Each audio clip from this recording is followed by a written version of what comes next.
중국에서는 짝이 될 여성이 없어서 결혼을 못하고 있는 남성이 무려 3천만 명이나 된다고 합니다. 남녀 성비가 맞지 않아서 벌어진 일인데요.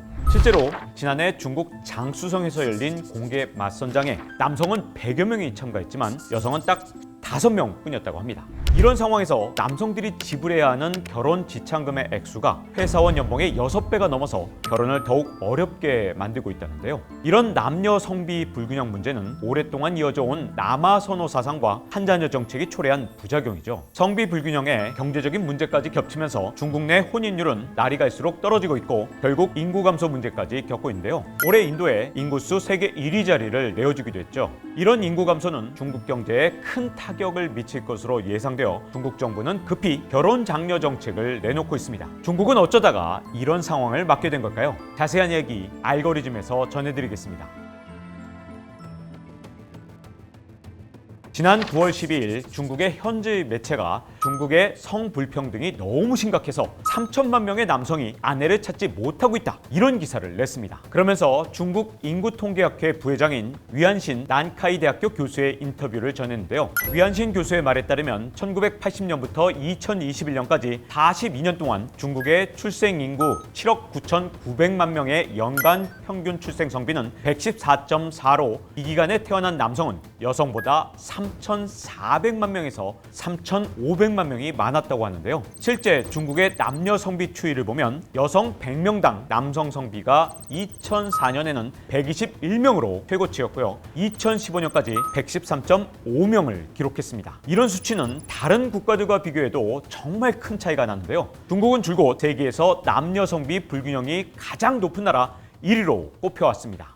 안 그래도 물리적으로 어려운 결혼을 더욱 어렵게 만들고 있는 문제가 있는데요. 그게 바로 돈 문제입니다. 중국 남성들은 결혼을 하기 위해서 많은 돈을 써야 하는데 특히 이 차일이라고 하는 결혼 지참금이 사회적인 문제로 떠오르고 있습니다. 차일이는 결혼을 앞두고 신랑 측에서 신부 측에 선물, 주로 돈을 주는 문화인데요. 지역별로 차일이의 액수가 다르지만 많으면 40만 위안, 우리 돈으로 7,500만 원 정도까지 된다고 합니다. 2021년 기준 도시 영리기관 기업 취업자의 임금이 연평균 62,884위안, 우리 돈으로 1,190만 원인 걸 감안하면 정말 어마어마한 금액인 거죠. 이 결혼 시장에서 여성들이 남성보다 우위에 있다 보니까 차일이를 비롯해서 요구하는 사항도 더 많아졌다고 하는데요. 지난해 중국 소셜미디어에서는 결혼식장에 도착한 신부가 차일이를 더 달라고 하면서 차에서 내리지 않는 영상이 퍼져서 화제가 되기도 했습니다. 여성들은 남성의 직업, 자가용, 형제 자매가 많은지도 따져보는데요. 금을 좋아하는 중국인답게 금목걸이, 금반지, 금팔찌까지 3금을 요구하기도 한답니다. 이렇게 3천만 명이 넘는 중국 남성들이 결혼을 할 수 없는 그런 정도까지 몰리게 된 성비 불균형이 생긴 이유가 도대체 뭘까요? 먼저 옛날부터 이어져 온 남아 선호 사상이 있습니다. 유교 문화의 영향과 농경사회의 노동력 중요성, 그리고 부계만 대물림으로 간주되던 그런 전통 때문에 아들을 선호한 건데요. 이건 우리한테도 익숙한 얘기죠. 여기에 한자녀 정책까지 더해지면서 성비 불균형이 정말 심해졌습니다. 한자녀 정책은 1980년대부터 시작됐는데요. 1974년 중국의 인구가 9억 명을 돌파하니까 식량 문제 등 부작용이 많이 나타났거든요. 이에 대해서 중국 당국은 1978년부터 다나 제한 정책을 시행합니다. 그 일환이었던 한자녀 정책은 한 가정당 자녀를 한 명으로 제한을 했고요. 이후에 출산하는 아이에 대해서는 높은 벌금을 부과해서 강력한 제재를 가했습니다. 이 정책이 2014년까지 무려 35년 동안 시행이 됐죠. 임신 중절 수술도 영향을 크게 미쳤는데 중국은 인구 위기를 맞은 2022년까지 사실상 임신 중절 수술에 제한을 두지 않았습니다. 2019년 976만 건의 수술이 있었고요. 집계되지 않은 수치까지 더한다면 1,300만 건가량의 임신 중절 수술이 있었다고 합니다. 그 대상은 보통 여아가 되었죠. 2017년 이런 부작용이 나타난 비극적인 사건이 있었는데요. 중국의 안후이성에 사는 한 여성이 1년 동안 4번의 임신 중절 수술을 하고 불휴증으로 숨진 거였습니다. 여성은 첫 아이로 딸을 낳았지만 한자녀 정책이 폐지되자 남편은 아들을 갖기 원했고 이후 여성이 딸을 임신할 때마다 낙태를 강요했다고 합니다.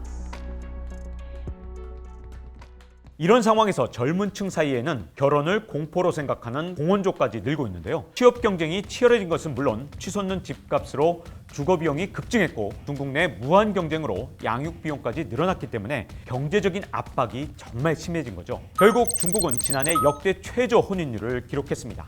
2022년 혼인 건수가 전년보다 80만 3천 건 줄어든 683만 건으로 나타난 건데요. 1986년 이후 37년 만에 최저치라고 하죠. 중국의 혼인 건수는 2013년 1346만 건으로 정점을 찍은 이후에 9년 연속으로 감소하고 있는데 이 기간 감소율이 49.8%로 9년 새 반토막이 난 수준입니다. 혼인율 급감은 곧 출산율 감소 그리고 인구 감소로 이어졌죠. 중국 인구 1000명당 출산율이 지난해 6.77명으로 5년 만에 절반으로 줄었습니다. 이 때문에 지난해 중국의 인구는 감소세로 돌아섰는데요. 지난 1월 중국 국가통계국은 2021년 말 기준 14억 1260만 명에서 2022년 말 기준 14억 1175만 명으로 중국 인구가 85만 명이 감소했다 이렇게 발표를 했습니다. 참고로 신중국 건국 이후 중국의 인구가 감소한 건요. 대약진 운동의 실패로 수천만 명이 굶어 죽은 것으로 추정되는 1961년 이후 처음 무려 61년 만입니다. 중국은 올해 인구수 세계 1위 자리를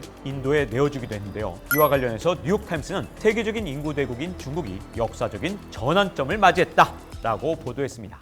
인구수는 생산 소비 등 성장률과 직결되는 각종 경제 지표에 큰 영향을 미치는 변수이기 때문에 정말 중요합니다. 특히 중국의 생산 연령 인구 감소는 세계 경제에도 영향을 미칠 거라고 분석이 되고 있는데요. 중국은 2012년부터 생산 연령 인구가 전체 인구에서 차지하는 비중이 감소하고 있죠. 미국 경제 매체 인사이더는 중국이 지난 수십 년간 노동 연령 인구의 증가로 세계의 공장이 됐고 태양 전지판의 70%, 농업기계의 60%, 로봇의 25%가 중국에서 만들어졌다면서 중국의 제조 능력과 공급망에서의 중요한 위치 때문에 중국 노동 연령 인구 감소는 세계 경제에 크고 직접적인 영향을 미칠 것이라고 분석했습니다. 중국 내에서 결혼 못하는 남성을 위해서 다양한 해결책이 제시되고 있는데요. 중국의 산시성 싱크탱크 개발협회 관계자는 도시에 사는 결혼하지 않은 여성을 농촌으로 보내서 남성과 결혼시키자라는 다소 황당한 발언을 해서 논란이 되기도 했습니다. 중국 정부는 다양한 결혼 장려 정책을 내고 있는데요. 지난 2월 중국 공무원이 중국 지도부의 올해 최우선 추진 과제인 2023년 1호 문건에 과도한 차이리를 바로잡겠다는 특별 캠페인을 벌이기도 했습니다. 중국 정부의 인구 저출산 대책기관인 중국 가족교육협회는 광저우, 허베이, 한단 등지에서 새로운 결혼 출산 문화를 만들기 위한 시범 프로젝트를 진행 중이기도 합니다. 출산 정년기에 아이를 낳고 육아 책임을 부모가 공평하게 분담하는 내용이 담겨 있고요. 지방에서 이루어지는 악패습인 매매혼을 근절하는 것도 프로젝트 목표 중에 하나입니다. 지방정부도 지원을 늘리고 있는데요. 중국 저장성 취저우시의 한 현에서는 신부가 25세 이하인 부부에게 1,000위안, 약 18만 원의 결혼 장려금을 지급하겠다는 계획을 내놓기도 했죠. 사실 우리나라도 중국과 같은 위기를 겪을 뻔했습니다. 1980년대 태아 초음파 검사가 보편화되니까 여아만 골라서 낙태하는 일이 빈번하게 일어나기도 했습니다. 그 결과 1990년 우리나라의 출생 성비는 116.5명이었습니다. 중국에 이어 두 번째로 성비 불균형이 심한 대표적인 남아 선호 국가였죠. 하지만 지금은 상황이 아주 다릅니다. 2020년 출생 성비가 104.8명을 기록한 데 이어 지난해에는 104.7명으로 42년 만에 가장 낮은 성비를 기록했는데요. 월스트리트 저널은 한국이 성비 불균형 흐름을 되돌리는 데 극적으로 성공한 국가라고 평가하기도 했습니다. 1990년대 이후 여성운동이 활발해지고 또 정부가 태아 성관별을 엄격히 금지하면서 출생 성비가 낮아지기 시작했고요. 2005년 호주제 폐지와 여성들의 사회 진출 확대 등이 맞물리면서 성비 균형이 맞춰진 거죠. 중국도 수천만 명의 피동적 독신남을 탄생시킨 극단적인 남아 선호 사상 등 현대사회와 맞지 않는 부분도 있는 보수적인 유교 문화를 개선해야 하지 않을까 싶은데요. 중국이 남녀 성비 불균형 문제를 해결하고 인구 감소 위기에서 벗어날 수 있을지 앞으로 주목해봐야 할 것 같습니다.